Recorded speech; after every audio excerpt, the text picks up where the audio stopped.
Welcome to Initiatio, an introduction to mentalism. My name is Pablo Amira. I am the founder of Mentalism Center, and I am very glad to offer you this video experience in which you will enter to the beautiful reality of mentalism as a hobby, as an art form, even as a profession. My experience in mentalism is a beautiful one.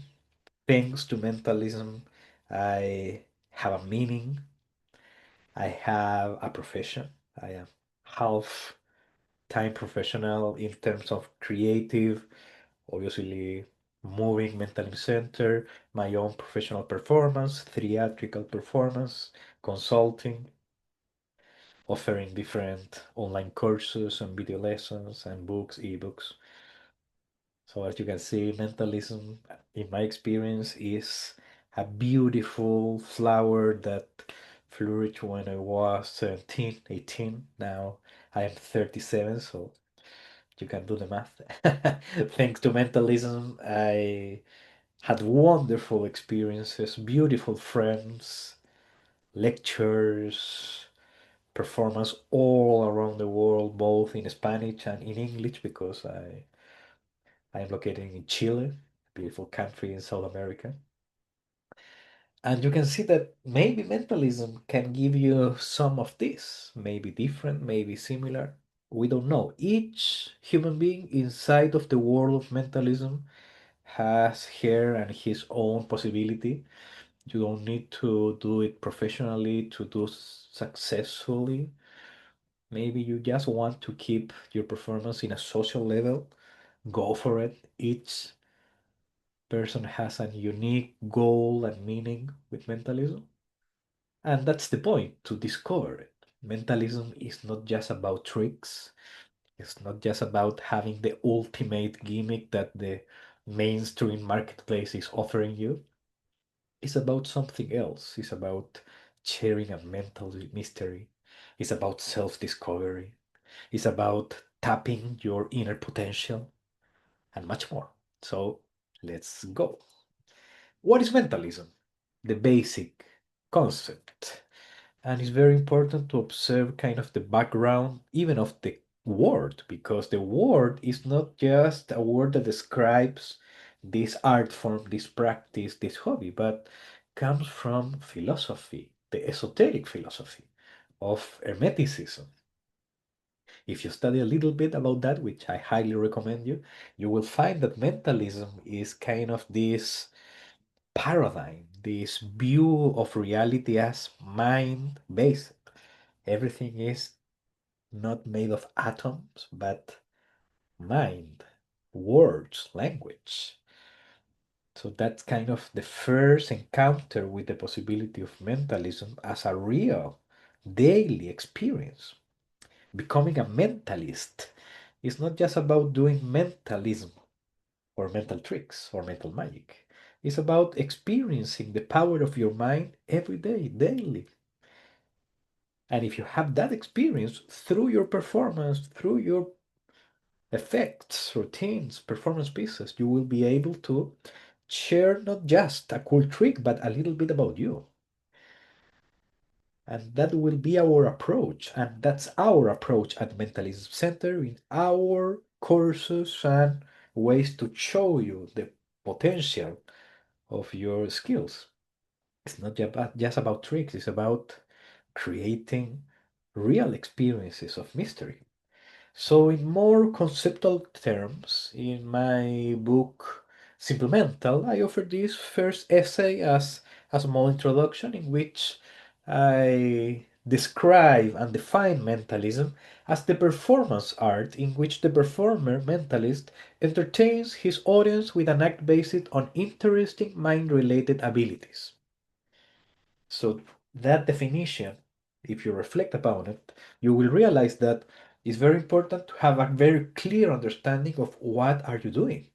Are you reading the participant thought? Are you connecting with the participant through kind of a special empathy that allows you to see the drawing that he or she is visualizing? Are you bending the coin or the spoon or the fork using perceptual manipulation or apparent energetic influences, psychokinesis?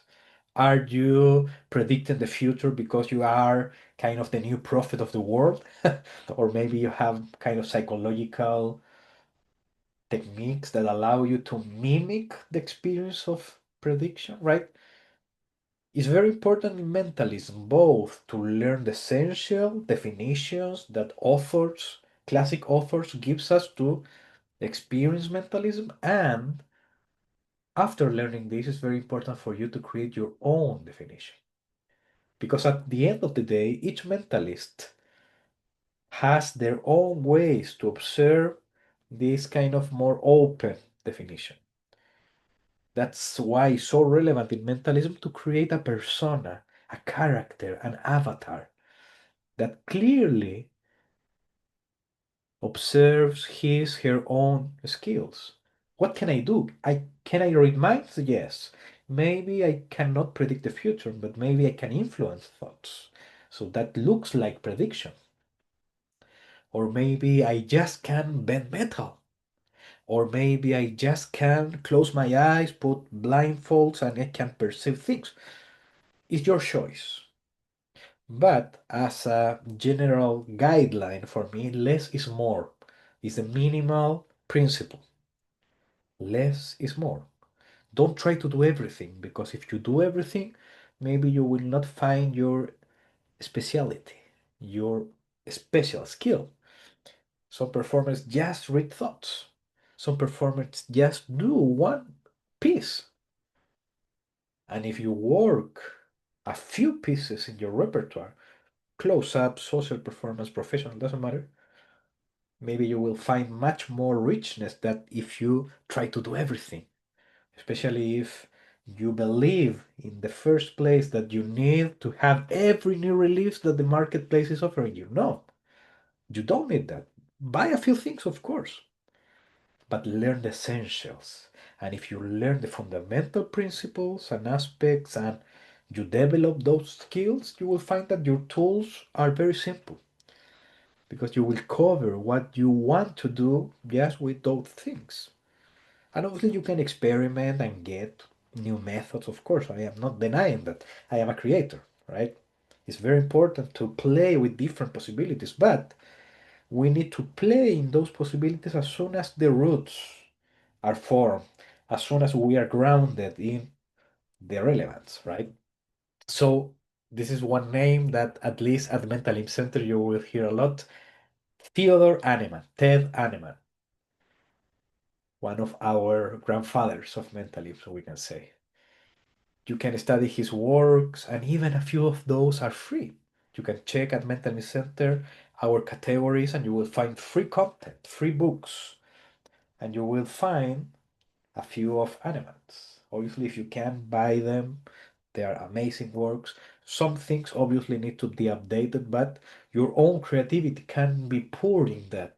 So you can create a new version. Who knows? Maybe you have a creative potential of transforming old pieces and new pieces, which they don't need much modification. That's very interesting.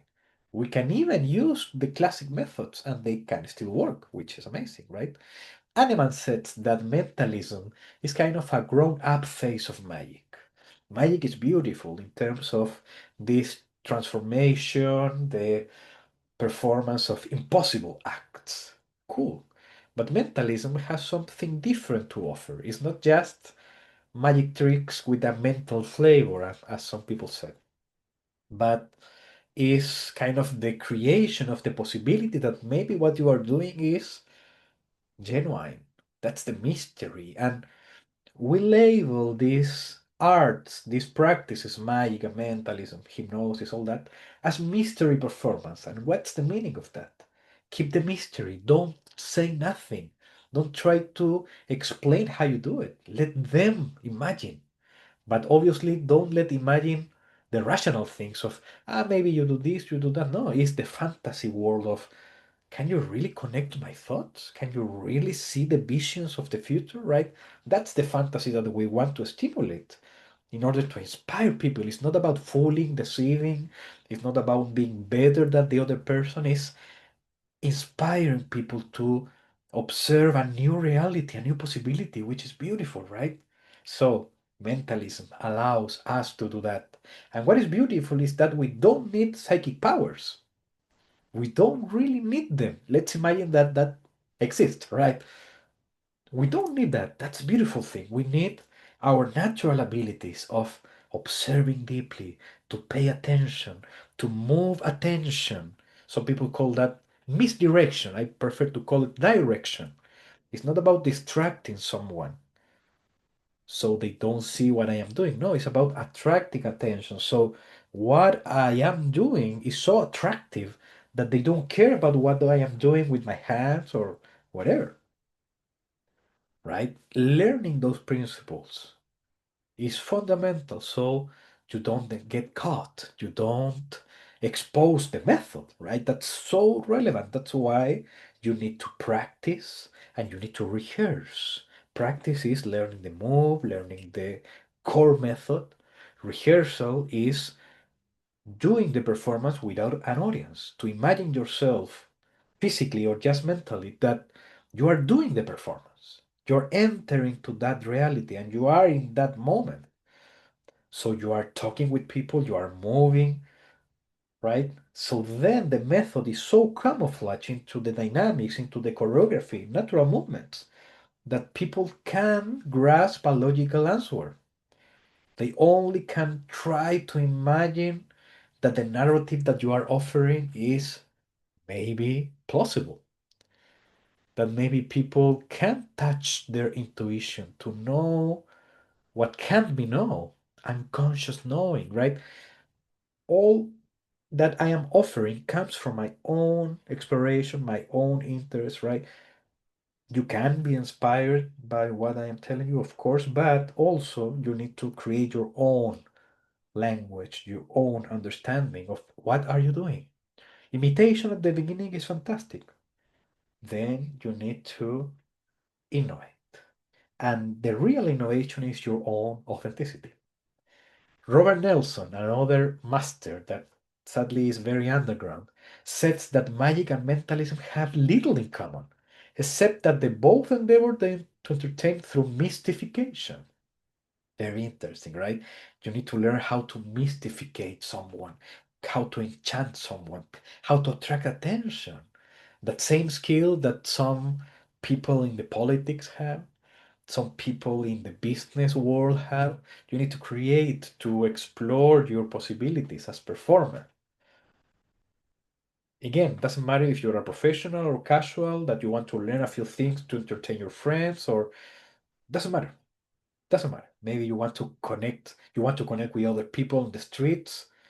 Mentalism is a beautiful way to share something beautiful. And sometimes at the beginning, we defend ourselves with those ways. We are so shy, we are so kind of introverts that we struggle with pouring ourselves out into the social world, but we want to cover ourselves and we use our performance pieces as shields. That happens, right? I experienced that in my beginnings, of course, but through time, through reflection, through experiences, you will realize that you don't need to defend. You can show yourself and you can share these mysteries using tools or sometimes just words, the propless mentalism, as we call it, which is very interesting. So let's see a little bit of the history of mentalism. You can see three very interesting figures that you can study and investigate in your own time. Anna Gaffey, Washington Irving Bishop, J. Randall Brown. They had kind of a very relevant position to create these types of performances and public demonstration of skills of the mind, psychic abilities, whatever you want to call it. And then with this world, which was outside magic, they become kind of mixed. with the world of magic and sleight of hand techniques, in a way we can see that mentalism really started as we understand it today. And in the past century, we see all these greats, masters that you need to learn, that you need to study. Don't be so entranced of the latest gimmick, the shiny object that they want to tell you that with this you will create the great reaction. That's just a ploy of selling. A nice way to tell you that they try to profit in your interest, in your curiosity. And again, buy whatever you want. You are free to do that. But I also invite you to observe this as a deeper way of really understanding mentalism. We have Kahneman, we have Robert Nelson, Daninger, Kreskin. I have the blessing of meeting Kreskin. Sadly now he's in other realms, right? But years ago I took a flight and I went to Philadelphia and I meet him. So anything is possible, my friend. Tony Corinda, the author of The 13 Steps, a classic in mentalism, right? Max Maven again, Rest in Peace and Power recently. Banachek, Bob Cassidy, Richard Osterlin, Kenton Nepper, my mentor, Darren Brown, and so many others. This is just an example. Sadly, there are not many women, but hopefully in this century that can change. I am part of a new generation, and several friends and brothers around the world are also part of this continuation of this tradition. And in order to innovate in respectful ways, we need to learn the past. If not, we will just reinvent the wheel without any reason, right? So study the basics, study the fundamentals. And in terms of books, we have a video at the Mentalism Center that you can find the 5 essential books for a mentalist. You can find that. And also if you want, if you ask me one, specifically one that you can get tomorrow and study tomorrow is The Fundamentals of Professional Mentalism by Bob Cassidy. If you can invest a little bit more, go to wonderwizards.com and get Kenton Nepper Principles. The Kenton Principles is a beautiful book. If you can get that in ebook, learn that from Bob because that's so powerful. It's a beautiful synthesis of everything that a mentalist needs. And it says professional mentalism, but it's really about mentalism as a relevant art form. If you are a social performer, hobbyist, you can learn a lot from that work, right? So, which are our tools as a mentalist? You can have that. Very simple works. A pendulum. That's an object that I love if you know my work. Business cards, blank cards, billets, as we call it. Pieces of paper that you use to write things, to let people write things. And through that, you can do a lot of things. Playing cards, they are a wonderful tool. Envelopes, velvet bags, wallets, leather cases, markers, ESP symbols, cards, right? The thing, the images that you can see below, drawing cards, and so many things. Rubik's cubes, right? We have so many beautiful tools. So study with those at hand, play with them, rehearse your methods, and you will realize that you have a beautiful potential, especially if you study the correct works. What is the phenomena in mentalism? The phenomena is what is created, not just the trick or the routine that you are doing, the effect. The phenomena is basically the typology that we have in order to understand what we are doing. And Ross Johnson is another master that he says, when I do mentalism, it seems it is real. And that's a point. Who wants someone that is pretending to do mentalism? No, do mentalism. Take the chance and explore these realms, right? And basically, mentalism, in the basic understanding, we have 4 phenomena: telepathy, precognition, psychokinesis, and clairvoyance. We can use other ways of typology and understand mentalism through other lenses, but this is the classic one that Rhyme used. Max Maven in his Prism work also has this exploration of phenomena. If you know my work and you study more, if you get the Jung for mystery performance video course, you will learn another way of understanding. One concept that can guide you and offering you very interesting insights is the tree model that you can learn for free at Mentalism Center. Basically is an observation of the symbol of a tree as a way to explore your four different explorations of study: the roots, the trunk, the foliage, and the fruits. So the tree model allows you to understand that the secret is not the goal, the technique, the special technique, the hidden method. It's just a bridge. It's just a mean to a new goal. Techniques are possibilities. You can learn a lot of techniques, but you need to also perform them. If you want to collect knowledge, that's your decision, of course, go for it. Some people love to know, that's cool. But mentalism is a performance practice, it's a performance art. That means that if you don't perform, you're not a mentalist. You need to share your mysteries, as I said. And physical objects are tools, and the tools are secondary, are not relevant. And that's also a very important aspect to understand because if you put too much attention into the tools, the props, the deck of cards, the whatever you use, maybe the participant and the audience can focus too much into the physical aspect. And if you learn how to attract the attention into the conversation, the narrative, the meaning of what you are offering, people can be enchanted by those ideas and not by the props because they can be distracted and say, maybe the deck of cards is special or whatever. That happens because you don't offer something interesting to ponder, to contemplate through the performance. So if you do that, so if you offer a beautiful and relevant, interesting conversation, people will even forget that you use papers of whatever object, right? That's beautiful. David Hoy, another great of our art. Simple and subtle methods are best. And that's also kind of a principle of my own work. Learn simple methods and expand them to powerful and beautiful moments.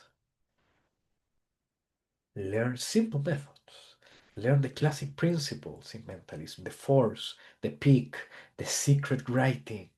That's the trifecta, the trinity that you need to learn as principles.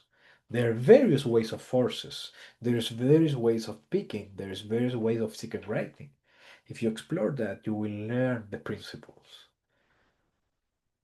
In Mentalism Center, you will find all this covered in great detail. So keep always, maybe one time per day, one time per 2 days, one time per week, as you want. Check Mentalism Center because we always offer content for your growth. When you learn mentalism, you will understand that everything is a technique. And what I mean by that, everything that you do with your body, with your mind, your thoughts, your soul, your feelings, your spirit, your way of being, your unification of all that, everything can be improved. Your words, your movements, being aware of how you move when you do the technique that can allow you to offer a more beautiful experience. So everything is a technique. And if you want to learn more about this, we have a mentalism course that can help you to understand that. My method of creativity, which create a reversal of the process, normally is I have this trick, how can I do it? In Evita which you can find for free at Mentalism Center, we observe first the meaning that we want to observe and then the method. So find the meaning of the experience first. What do you want to communicate? What do you want to say with what you are doing? And then work out the method. And for that, let's say that you want to say that thoughts are powerful and you can focus in beautiful thoughts. Okay, that's the idea that I want to share. You can do a lot with that. You can use blank cards to let someone write a beautiful thought and then you can reveal it, or maybe that person can find his own beautiful thought, or maybe you can use a playing card to associate one playing card with that beautiful thought and you can reveal the playing card, right? Doesn't matter. You can do whatever you want, but first focusing into the meaning, right? So these aspects are essential so you can really create a very beautiful and powerful performance. My mentor, Kenton Never, said that your magic abilities are far beyond tricks and amusement. So don't just do mentalism, be a mentalist. So if you are a mentalist, you will do mentalism as a natural expression. It will look like a very common thing in your life, right? The real secrets of mentalism are not the secrets that you will find in books. They are your own secrets that you need to find in your own self-knowledge. Other idea that Kenton says beautifully is once you know the principles, you can apply to everything. So don't just learn a gimmick, don't just learn a particular method, learn the principles. The principle of equivoque, the principle of picking, the principle of idiomotor response for the pendulum work, suggestion, right? Everything. If you explore that, you will be in a much wiser position. So you can even use board objects and you can write a prediction and someone can choose one object and you can predict it. How? Using Equibook. And you can learn that at Metal Center.